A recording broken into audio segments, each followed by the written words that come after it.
조선이 본고려. 박종기 지음. 최영. 요동 정벌과 최영의 음모. 최영은 임견미, 이인임, 여문방 등의 권세가를 제거해 고려의 내정을 안정시켰고 왜구와 홍건적의 침입을 막아 고려 왕조를 위기에서 구해낸 영웅적인 인물로 백성들의 존경을 받았다. 그가 처형되는 날 개경 사람들은 장사를 쉬었고 처형 소식이 알려지자 곳곳에서 어린아이들과 여인들이 모두 눈물을 흘렸으며 최영의 시신을 실은 상여가 길에 멈추자 행인들이 말에서 내려 조의를 표했다고 한다. 최영과 같은 시대를 살았던 변계량은 말 배우는 아이조차 그 이름을 다 알고 있을 정도였다고 했다. 최영의 영웅적인 풍모는 그가 죽은 이후에도 현대까지 전국 곳곳에 사당이 들어서고 야사나 민간의 구전설화에 등장하여 신앙의 대상이 될 만큼 강렬했다. 그러나 민간의 기억과 다르게 역사 기록에서는 최영을 부정적으로 평가했다. 공식 역사 기록인 고려사 등에 따르면 최영은 천자국 명나라의 요동 땅을 정벌하려 한 역사의 죄인이었다. 최영이 처형된 1388년 12월, 당시 그의 죄목에서 잘 드러난다. 그는 요동 정벌을 결정해 명나라 천자에게 죄를 지어 나라가 뒤집힐 지경에 이르게 한 죄를 지었다. 내란을 평정하고 왜구를 물리쳐 사직을 보존한 공적도 요동 정벌의 죄를 가릴 수 없을 정도로 죄가 무겁다고 했다. 최영의 공로는 한나라를 뒤덮지만 그가 지은 죄는 천하를 가득 채운다고 했다. 심지어 우왕은 최영의 요동 정벌을 막지 못해 왕위에서 물러난다면서 아들 창왕의 즉위를 명나라에 요청했다. 외교문서가 작성된 1388년 7월은 우왕이 이미 폐위된 때이다. 따라서 이 문서는 이성계 일파가 작성한 것인데 우왕 폐위의 책임까지 최영이 지게 했다. 이러한 평가는 조선이 들어서고 나서 조선 왕조의 공식적인 입장이 되었다. 이성계 세력은 위화도 회군 직후 우왕을 폐위시키고 창왕을 즉위시킨 명분을 최영의 잘못된 요동 정벌에서 찾으려 했다. 이성계 일파는 명나라와 관계를 개선하고 집권의 정당성을 얻기 위해 최영에게 요동 정벌의 책임을 지은 것이다. 최영 책임론은 여기에 그치지 않았다. 조선 중기 이후 일부 역사가들은 요동 정벌이 최영의 정치적인 음모에서 비롯했다는 음모론까지 제기했다. 정적 이성계 제거 음모. 조선 후기 역사가 이익은 최영의 요동 정벌에 대해 고려사 등과 다른 견해를 제시했다. 그는 우리나라 역사를 시로 읊어 해동학부라는 역사 시집을 남겼는데 여기에 최영의 죽음에 대한 시가 실려 있다. 최영 장군은 한 번 죽음으로 판가름했으니 고려의 운이 다해 어쩔 수 없는 때였지. 공로가 한 시대를 덮었다는 명언이 있으나 죄가 천하에 가득하니 그대가 어찌하리. 백성이 동요함은 거래계가 요 임금에게 짓는 격이니 이 일은 함부로 트집 잡아서는 안 되네. 오는 사람 가는 사람 모두 눈물 닦으며 길가의 시신에게 말해서 내려 절하였네. 양관이 높다 하나 명성은 더 우뚝하니 시신이 버려짐을 어찌 충혼이 상관하랴. 호서에 아직도 작은 무덤 남아있어 아이나 여인네들 가리키며 한탄하네. 이 시에서 최영의 죽음에 대한 이익의 생각을 정리하면 다음과 같다. 최영의 죽음은 고려 왕조의 운이 다했음을 알려준다. 요동 정벌로 명나라에 지은 죄, 즉 사대 질서를 거역한 죄는 그가 고려에 세운 공을 덮고도 남을 정도로 컸다. 그렇기 때문에 최영의 죽음은 어쩔 수 없는 일이고 최영이 고려 왕조에 충성하던 마음과 별개이다. 그러므로 최영을 죽인 조선의 건국 주체를 비난할 수 없다고 했다. 이익은 자신의 시대인 조선의 신하로서의 의리론과 사대 질서의 명불론으로 최영을 평가했다. 나아가 그는 최영이 요동 정벌을 단행한 이유로 정치적인 음모론을 제기했다. 그의 주장을 살펴보자. 내가 고려사를 살펴보니 대개 이러한 까닭이 있었다. 우리 태조의 위세와 명성이 날로 높아지자 국내의 힘으로는 도저히 그를 억눌러 막을 수 없었다. 최영 무리가 문득 명나라의 의지에 하고 싶은 일을 꾀하려 했다. 이때 명나라는 새로 천하를 평정하느라 나라 밖의 일을 대비할 생각이 없었다. 이 때문에 변방에서 일을 일으켜 명나라 황제의 분노를 일으키려 하였다. 이 내용에 따르면 이성계의 위세와 명성이 날로 높아졌고 정치적 라이벌인 최영은 이성계의 명망을 꺾을 현실적인 방법을 찾지 못했다. 그래서 명나라 변방인 요동 지역 정벌을 이용해 이성계를 제거하기로 했다는 것이다. 최영은 명나라 변방의 사건을 일으켜 명나라 황제의 분노를 사게 하는 방식을 채택했다. 이렇게 해서 기획된 것이 요동정벌이었다. 정벌 사령관으로 이성계를 임명하고 나중에 그에게 책임을 전가해 제거하려 했다는 것이다. 명나라가 천령위를 설치하여 우리 영토를 잠식하려 하자 이에 반발하여 우왕과 최영이 주도하여 요동정벌을 단행한 것이라는 그동안 학계의 연구 성과와 아주 다른 견해이다. 이익은 다른 글에서도 최영 음모론을 언급했다.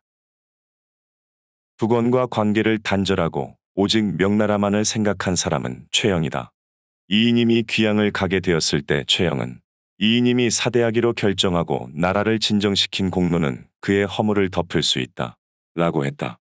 그런데 갑자기 요동을 정벌하기로 계책을 세웠다. 이때 황제는 크게 분노해 있었고 왜군은 삼면으로 침입해서 실로 나라를 온전하게 보전할 틈조차 없었다. 지친 병사를 이끌고 변방을 쳐들어간들 최영에게 무슨 이익이 있었겠는가. 이렇게 한 것은 결국 이성계에게 죄를 돌려서 천자의 질책을 막으려 한 것에 불과하다. 그렇기 때문에 요동을 정벌하려 한 것은 화를 이성계에게 전가시키려 한 것이다. 이 글에 따르면 최영은 이이님이 명나라와 사대 관계를 수립한 것이 나라를 안정시킨 공로라고 평가할 정도로 명나라와 사대 관계 맺는 것을 환영한 인물이었다. 그럼에도 불구하고 갑자기 요동을 공격하여 명나라를 저버린 잘못을 한 것은 명나라 황제의 분노를 유발해 날로 위세와 명성이 높아지는 이성계에게 화를 입히려는 목적이었다는 것이다. 끝나지 않은 음모론. 이익의 주장에 따르면 최영의 음모론은 1388년 6월 최영의 체포와 12월 최영의 죽음으로 끝나지 않았다. 이익은 최영의 유배 이후에 이성계를 제거하려는 정치적 움직임도 최영 음모의 연장으로 간주하며 1388년 10월 이색의 명나라 사행을 음모의 예로 들었다. 이색이 사신으로 명나라에 갈 때 돌아오지 못하고 변란이 생길까 두려워하여 태조에게 함께 갈 것을 요청했다.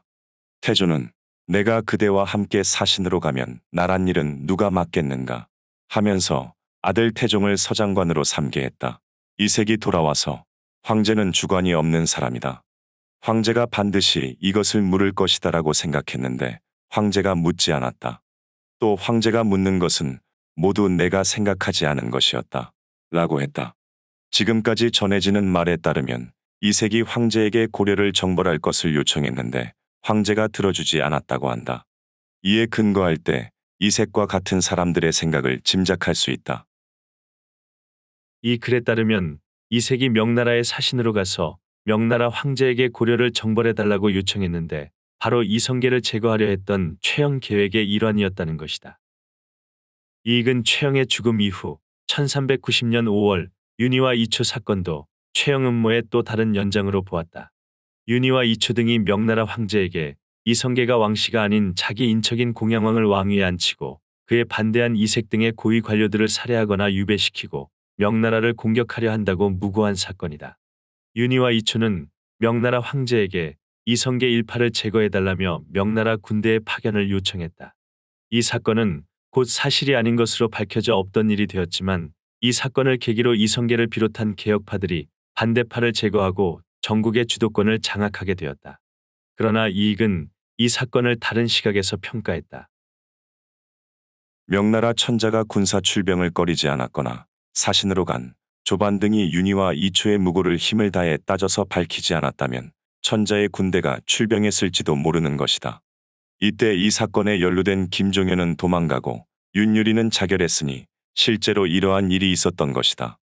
진실로 윤희와 이초 사건은 역시 최영의 음모와 같은 것임을 알 수 있다. 당시 사건을 꾸며 모의하는 것이 많았으며 천령이 사건도 반드시 최영이 꾸미지 않았다고 말할 수 없는 것이다. 이익은 윤희와 이초 사건 역시 이성계를 제거하려는 최영 음모의 또 다른 연장으로 보았다.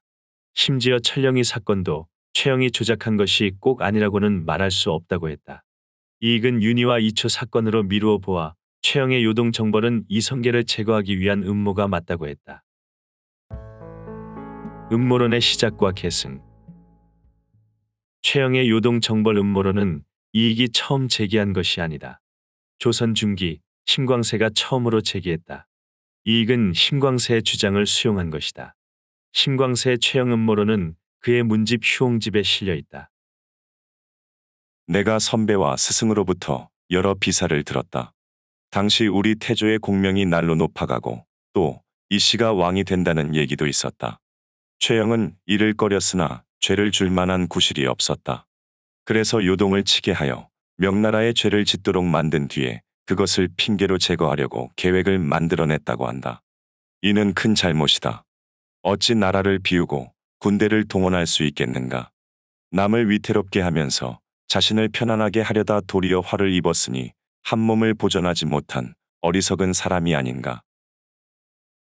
안정복은 동사강목에서 요동 정벌에 대한 사론을 작성하면서 심광세의 이 글을 인용했다. 또한 그는 이익의 주장도 받아들여 동사강목에 반영했다. 다음의 기록에서 확인할 수 있다. 어떤 이는 말하기를 이때 우리 태조께서 높은 덕이 날로 성하여 공을 시기하는 자가 모함하려고 중국을 부추겨 고의로 우리나라에 일이 벌어지게 하였다. 하는데 후일 윤희와 이초의 일을 보면 그런 것 같다. 이에 대해 명태조가 곧 그만둔 것으로 보아 또한 그의 본뜻이 아니었음을 알 수 있다. 이 글에 따르면 최영이 요동 정벌을 일으켜 중국을 자극해 이성계를 제거하려 했다는 것이다. 안정복이 인용한 어떤 이는 바로 스승 이익을 가리킨다. 이익의 성호사설에 같은 사실이 기록되어 있기 때문이다. 이같이 안정복은 이익의 요동 정벌 음모론을 받아들여 동사강목 서술에 반영했다. 이 책의 다른 부분에서도 자신의 주장을 다음과 같이 반복했다. 고려 말의 역사책이 많기는 하나 꺼리고 감추어서 자세하지 않다.